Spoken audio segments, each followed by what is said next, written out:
Hello beautiful souls, welcome back to the channel. आज की video पे हम बात करने वाले इंट्रोवर्ट लोगों की पर्सनालिटी के बारे में। आप सब इस वीडियो से बहुत ज्यादा रिलेट करने वाले हो क्योंकि हम या हमारे आसपास कोई ना कोई तो इंट्रोवर्ट होता ही है। ये बात सुन के आपके दिमाग में अभी कौन चल रहा है, कमेंट्स में जरूर बताना। इस वीडियो को अपने इंट्रोवर्ट दोस्तों के साथ जरूर शेयर करना और अपने इस चैनल को सब्सक्राइब कर लो क्योंकि आपका सपोर्ट मुझे बहुत मोटिवेशन देता है। इंट्रोवर्ट्स वो लोग जो जब भी किसी पार्टी में जाते हैं, वैसे तो वो जाते ही बहुत कम है, लेकिन जब भी किसी पार्टी में जाते हैं तो ज्यादातर अपने अपने में रहते हैं या फिर दूसरों के साथ कॉन्वर्सेशन स्टार्ट नहीं करते। उन्हें अपनी कंफर्टेबल स्पेस पसंद होती है इवन इन अ पार्टी। और ये स्टेरियोटाइप कि इंट्रोवर्ट्स बोरिंग होते हैं, ये कितना बड़ा झूठ है, ये सिर्फ उनके क्लोज फ्रेंड्स को ही पता होता है कि उनके सामने वो अपनी पर्सनालिटी की वो साइड सामने रखते हैं जो जिसके बारे में हम लोग सोच भी नहीं सकते। ऐसा सिर्फ इसलिए होता है क्योंकि वो लोग अपनी फैमिली और फ्रेंड्स के सामने कंफर्टेबल हैं, उनके मन में एक ट्रस्ट है उन्हें लेकर कि वो जैसे भी जो भी बात उनके साथ करेंगे या तो वो बात आगे नहीं जाएगी या वो उस चीज का इशू नहीं बनेगा। तो उनके माइंड में जब ये कंफर्टेबल स्पेस किसी को लेकर आ जाती है ना, फिर वो उस इंसान के साथ इंट्रोवर्ट नहीं रहते। लेकिन अगर हम किसी पार्टी की बात करें और किसी स्ट्रेंजर की बात करें तो उनके साथ उन्हें बातें करने में या इवन स्मॉल टॉक करने में बहुत दिक्कत होती है।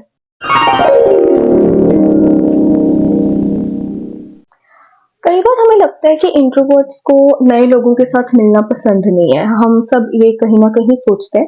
लेकिन असलियत ये है कि उन्हें नए लोगों को मिलना पसंद है, लेकिन उनके साथ बहुत ज्यादा टाइम या समय गुजारना पसंद नहीं है। क्योंकि कुछ समय के बाद ना किसी से भी बात करके, चाहे वो स्ट्रेंजर हो, फ्रेंड्स हो या जो भी हो, किसी सोशल गैदरिंग में किसी और से बात करके उनकी खुद की एनर्जी ना ड्रेन होने लग जाती है, मतलब कम होने लग जाती है। उन्हें ऐसा लगता है कि अब उन्हें दोबारा से वो एनर्जी रीगेन करने की जरूरत है, जिसकी वजह से उन्हें अकेले में टाइम गुजारने की जरूरत पड़ती है। क्योंकि जब इंट्रोवर्ट्स खुद में अकेले में मी टाइम गुजारते हैं, अपने स्पेस में जब वो टाइम गुजारते हैं तो उन्हें बहुत अच्छा लगता है, जिसकी वजह से वो दोबारा से एनर्जी इकट्ठी कर सकते हैं दूसरों से मिलने के लिए। आप किसी भी इंट्रोवर्ट से जाके पूछ लो, और अगर आप खुद इंट्रोवर्ट हो तो आप इस चीज से बहुत ज्यादा रिलेट कर पाओगे कि इंट्रोवर्ट्स का ना जो फेवरेट टाइम होता है वो होता है उनका खुद के साथ गुजारना। फिर चाहे वो उस टाइम में जो मर्जी करें, अपनी कोई favourite activity, hobbies, reading, writing, singing, dancing, या चाहे सिर्फ बेड पे पड़े पड़े यूट्यूब ही क्यों ना देखें। लेकिन वो जो अकेला टाइम खुद के साथ गुजारते हैं ना, उनके लिए सबसे ज्यादा इम्पोर्टेंट और फेवरेट टाइम होता है उनका। क्योंकि इस टाइम की मदद से वो अपनी एनर्जी इकट्ठी कर सकते हैं, अच्छा फील कर सकते हैं और वो चीजें कर सकते हैं जो उनकी सेल्फ ग्रोथ में जरूरी है। इसलिए उन्हें ये टाइम की बहुत ज्यादा इंपॉर्टेंस है। और अगर किसी से भी मिलके उन्हें ऐसा लगता है कि सामने वाला उनकी पर्सनल स्पेस के अंदर घुस रहा है या फिर उसकी जो एक इंट्रोवर्ट की मी टाइम है उसकी इम्पोर्टेंस नहीं दे रहा, जैसे अगर सामने वाला कुछ ऐसा कह रहा है कि क्या यार तू अकेले बैठा रहता है, या फिर कुछ ऐसा कह रहा है कि मुझे तो लोगों के साथ मिलना पसंद ही नहीं है, तो उन्हें वो चीज अच्छी नहीं लगती। बिकॉज ओनली इंट्रोवर्ट्स नो कि मी टाइम या अलोन टाइम की क्या इंपॉर्टेंस है उनके लिए। अपनी वर्क प्लेस में, ऑफिस में भी इंट्रोवर्ट्स सिर्फ अपने काम से काम रखने में इंटरेस्टेड रहते हैं। उन्हें पसंद नहीं आता जब कोई उनके काम में टांग अड़ाए या फिर फालतू की ऑफिस की पॉलिटिक्स और गॉसिप में वो इंटरेस्टेड नहीं रहते, क्योंकि उन्हें दूसरों से बात करना जो ज्यादा इम्पोर्टेंट नहीं है वो पसंद नहीं होती। अब ये चीज इंट्रोवर्ट्स के ऊपर कभी कभी बैकफायर भी करती है, क्योंकि एक ऑफिस सेटिंग में हमें एक दूसरे के साथ बातें वगैरह करनी पड़ती हैं, लेकिन कहीं ना कहीं उनकी मेंटल स्टेट के लिए ये चीज इम्पोर्टेंट है कि वो पॉलिटिक्स या गॉसिप्स में ज्यादा ना पार्ट लें और अपने आप में रह के बस अपना काम करें। इसे लोग उनका एटीट्यूड भी समझ सकते हैं, क्योंकि सबका यही कहना है कि कोई भी इंट्रोवर्ट को जब वो फर्स्ट टाइम मिलता है स्पेशली, तो उन्हें ऐसा लगता है कि इसमें बहुत ज्यादा एटीट्यूड है। लेकिन एक्चुअल में वो नहीं होता, वो जस्ट एक कॉन्वर्सेशन करने से थोड़ा हिचकिचाते हैं क्योंकि उन्हें पसंद नहीं है स्मॉल टॉक्स करना। और अगर एक ऑफिस सेटिंग में देखें तो उन्हें काम के अलावा कोई कॉन्वर्सेशन करनी इतनी अच्छी नहीं लगती, इसलिए कई बार वो रूड भी लग सकते हैं अपने कलीग्स को। लेकिन हमें इंट्रोवर्ट्स की भी साइकोलॉजी समझनी चाहिए और इस चीज़ को एक्सेप्ट करना चाहिए कि उनकी क्या नेचर है, वो कितना बात करना पसंद करते हैं, कितना नहीं। और अगर उसके अकॉर्डिंग चलेंगे तो हम इंट्रोवर्ट्स और एक्सट्रोवर्ट्स दोनों साथ में मिलकर बहुत अच्छे से ऑफिस में भी काम कर सकते हैं।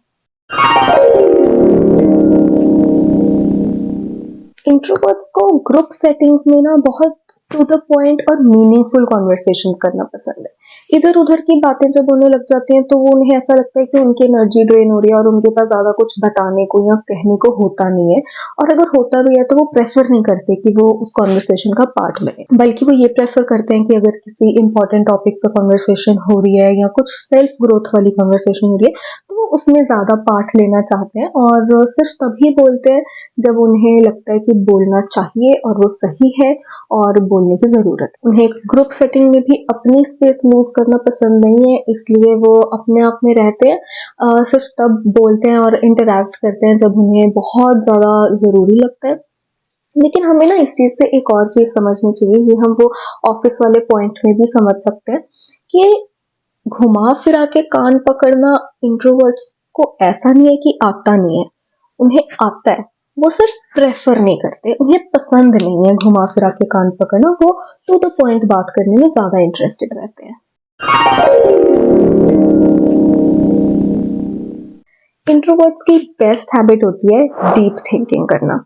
वो कोई भी कॉन्वर्सेशन हो, पास्ट में हो चुकी हो चाहे फ्यूचर में हो, वो उसे अकेले में बैठ के उसका पूरा एनालिसिस करते हैं, उसके बारे में सोचते हैं कि ये और बेटर कैसे हो सकती थी या इससे उन्होंने क्या सीखा या इस चीज में उनका कैसे फायदा किया, इस कॉन्वर्सेशन में उनका फायदा कैसे किया। तो ये डीप थिंकिंग वाली चीज वो अपने पर्सनल स्पेस में करते हैं जब वो अकेले में होते हैं, अलोन टाइम होते हैं। अब ये चीज कभी कभी ना ओवर थिंकिंग का भी मोड़ ले लेती है, क्योंकि बहुत बार इंट्रोवर्ट्स ऐसी चीजें भी सोचने बैठ जाते हैं जो असलियत में जैसा कुछ होता नहीं है, और क्योंकि वो कॉन्वर्सेशन करने में इतना इंटरेस्टेड नहीं होते या कई बार हेजिटेट करते हैं तो वो जस्ट क्लियर आउट भी नहीं हो पाती और वो प्रॉब्लम इंक्रीज होती रहती है उनकी ओवर थिंकिंग की वजह से। लेकिन ये कई बार की सिचुएशन में हर बार ऐसा नहीं होता, उनकी बेस्ट हैबिट यही है कि वो डीप थिंकिंग करते हैं, जिसकी वजह से बहुत बार अगर कोई प्रॉब्लम भी होती है तो उन्हें उसका भी सोल्यूशन मिल जाता है। तो ये हर इंसान पे अपना डिपेंड करता है कि वो कैसे और क्या सोच रहा है और उस चीज को इम्प्लीमेंट कैसे कर रहा है अपनी लाइफ और अपने आसपास के लोगों की लाइफ बेटर बनाने के लिए।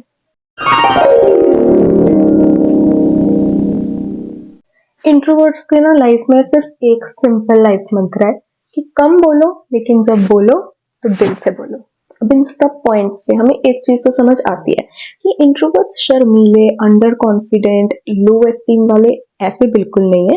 वो सिर्फ वहां पर बोलना प्रेफर करते हैं जहां उन्हें सही लगता है, और ये कोई गलत बात तो नहीं है, है ना। इस वीडियो को अपने इंट्रोवर्ट दोस्तों के साथ जरूर शेयर करना और अपने इस चैनल को सब्सक्राइब कर लो।